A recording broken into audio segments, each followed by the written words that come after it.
في رمضان.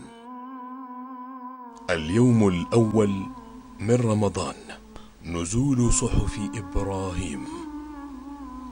حدث في مثل هذا اليوم كما ورد في الحديث الذي رواه الطبراني في الكبير عن واثلة ابن الأسقع رضي الله عنه قال: قال رسول الله صلى الله عليه وسلم: أنزلت صحف إبراهيم أول ليلة من شهر رمضان، وأنزلت التوراة ل6 مضت من رمضان، وأنزل الإنجيل ل13 مضت من رمضان، وأنزل الزبور ل18 خلت من رمضان، وأنزل القرآن ل24 خلت من رمضان.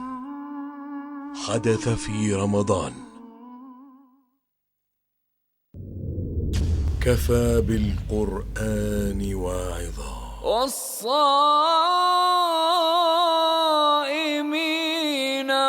والصائمات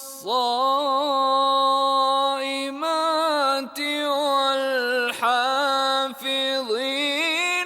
فروجهم والحافظات والذاكرين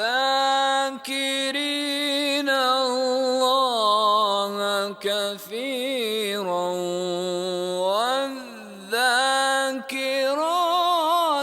أعد الله لهم مغفرة